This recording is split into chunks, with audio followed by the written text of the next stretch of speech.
Bismillahirrahmanirrahim. Assalamualaikum warahmatullahi wabarakatuh. Maha suci Allah, segala puji dan syukur kita panjatkan kehadirat Allah Subhanahu wa Ta'ala. Semoga kita selalu dalam bimbingan berkah dan ridho Allah Subhanahu wa Ta'ala. Subhanallah walhamdulillah astagfirullah wallahu akbar. Kembali saya dari tim Raja Wali Nusantara. Kali ini akan mengangkat terkait dengan SP atau Raja Wali Allah yang diberi kewenangan untuk mengendalikan iblis dan setan.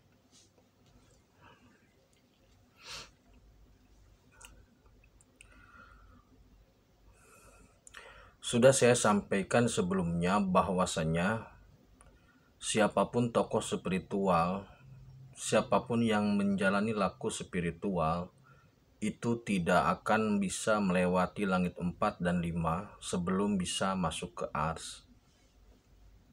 Kenapa demikian?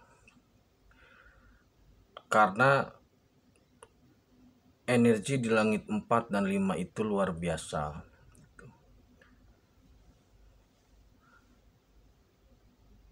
Pada saat SP turun dari ars, kemudian dibaiat di Baitul Ma'mur di langit ke-7. Setelah itu kemudian SP mendapatkan kewenangan, mendapatkan gelar Raja Wali Allah 01, kemudian mendapatkan kewenangan untuk menata 10 alam. Masing-masing alam selama 3 bulan, semua dari aspek spirit, termasuk untuk manusia, ditata selama setahun. Khusus manusia ditata selama setahun dari aspek spirit. Setelah mendapatkan kewenangan untuk menata 10 alam, maka SP pun menata atau masuk ke dimensi langit 4 dan 5. Ini masing-masing 3 bulan, jadi 6 bulan.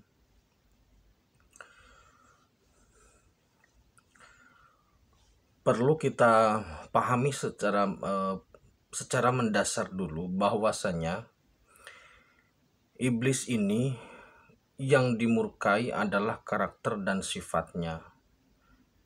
Maksudnya, iblis itu memang karakter dan sifatnya diciptakan untuk menjerumuskan manusia.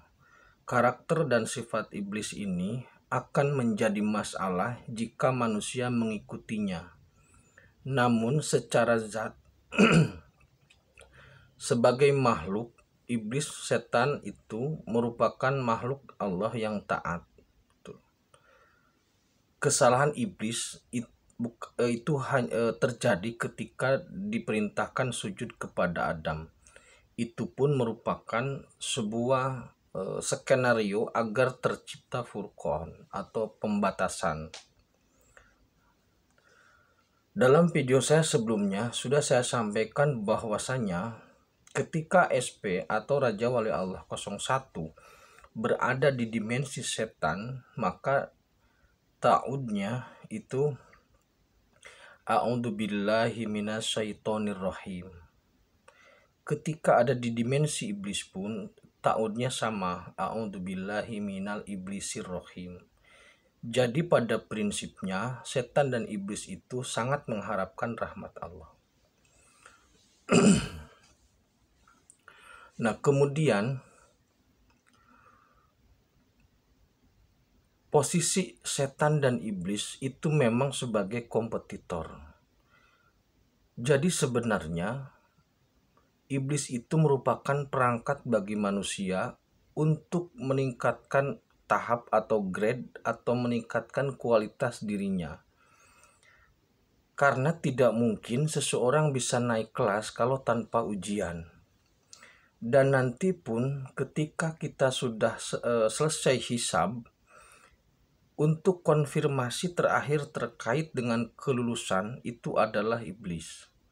Ketika iblis menyatakan seseorang itu lulus, maka bisa masuk ke surga. Kalau tidak, tidak bisa. Kenapa demikian?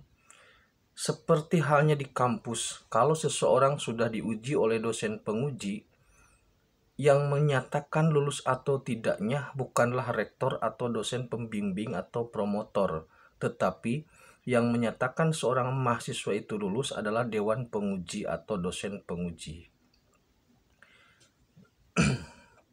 Nah, jadi kemudian pada prinsip sebenarnya adalah tidak ada permusuhan antara SP atau Raja Wali Allah dengan iblis maupun setan. Kenapa demikian? Karena posisi SP atau Raja Wali Allah itu sebagai wakil. Maka tidak mungkin seorang holik membenci makhluknya yang taat dalam melaksanakan tugasnya. Tidak mungkin seorang rektor itu membenci dewan penguji atau dosen penguji.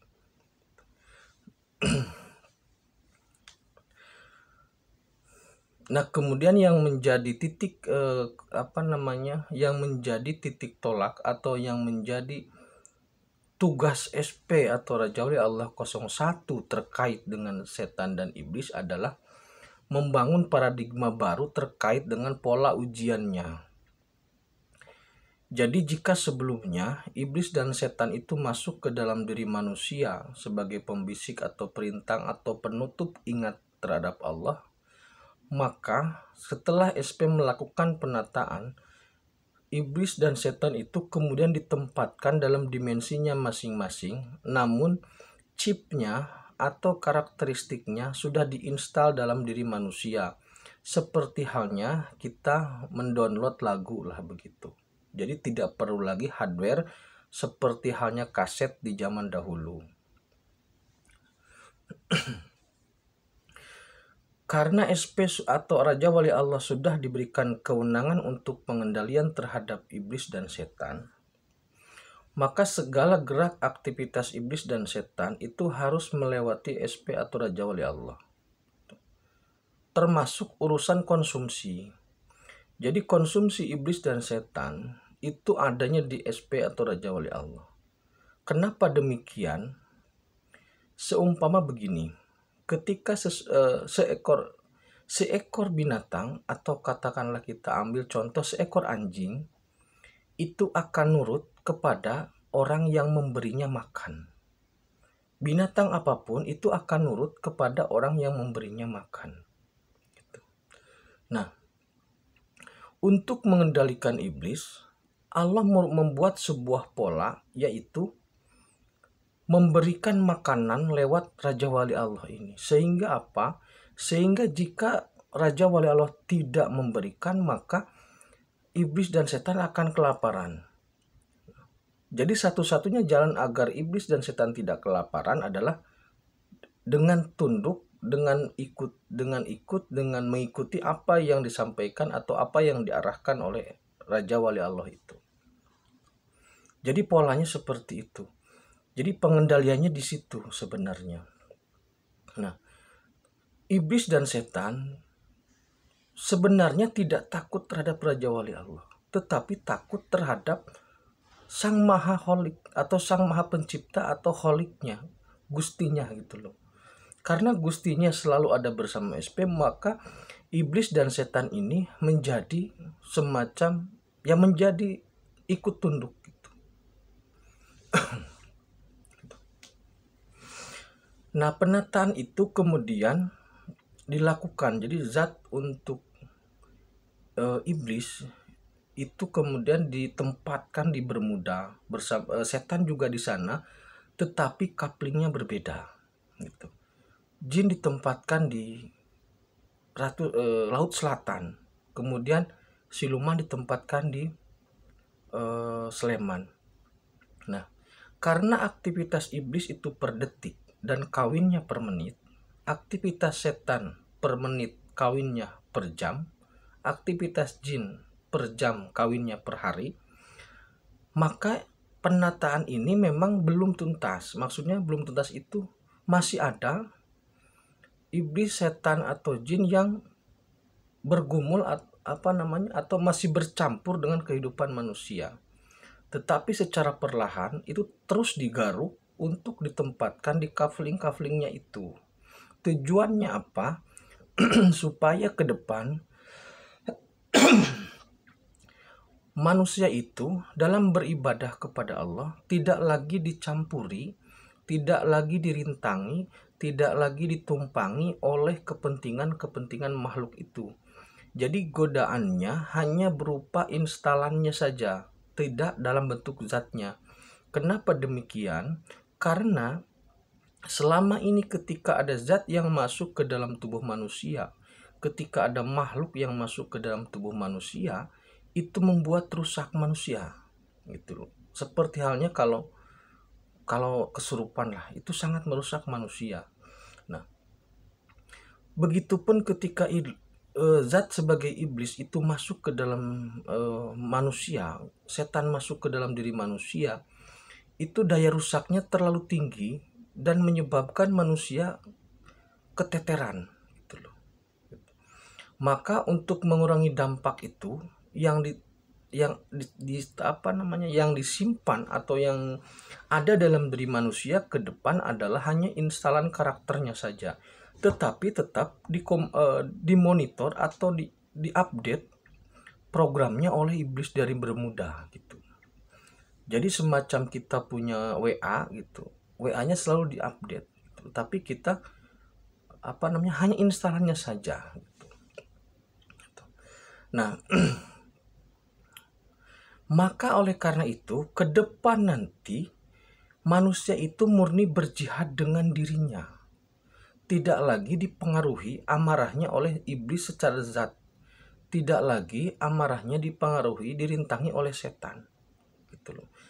Jadi nanti manusia itu karena dia single fighter atau karena dia memang utuh jadi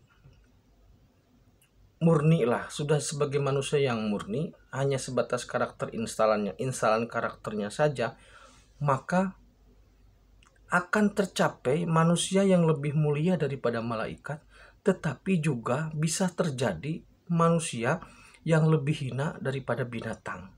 Saat ini kebanyakan manusia itu untuk yang melebihi malaikat jarang karena keteteran dengan adanya makhluk-makhluk itu. Gitu loh. Jadi ke depan nanti ketika makhluk itu sudah digaruk dan ditempatkan di luar diri manusia untuk mencapai derajat yang lebih baik daripada malaikat, itu kemungkinan bisa tercapai sangat besar dibanding dengan saat ini. Untuk saat ini tidak, sulit sekali karena terhalang oleh makhluk-makhluk itu gitu. Nah, jadi SP mengendalikan itu. Jadi tidak ada sebenarnya permusuhan antara SP atau Raja Wali Allah dengan makhluk-makhluk itu. Yang ada adalah penataan. Tetapi tetap dengan konsekuensi dan komitmen, kalau tidak bisa ditata, dimusnahkan. Komitmennya seperti itu. Jadi insya Allah ke depan manusia itu akan lebih mudah untuk dibenahi, akan lebih baik, lebih mudah cara membenahinya ketimbang di waktu-waktu sebelumnya. Karena sekarang alam ini sudah mulai melepaskan diri dari manusia. Maksudnya makhluk-makhluk itu sudah mulai menjauh dari aktivitas manusia. Tetapi belum sepenuhnya, secara bertahap sebagian besar sudah mulai menjauh, tidak lagi mencampuri kehidupan manusia karena konsekuensinya kalau tidak nurut akan dimusnahkan gitu. Jadi SP atau Raja Wali Allah mampu mengendalikan berkah atas izin dan wewenang dari Allah. Demikian yang dapat saya sampaikan terkait dengan pengendalian iblis dan setan. Terima kasih. Airul Kalam. Assalamualaikum warahmatullahi wabarakatuh.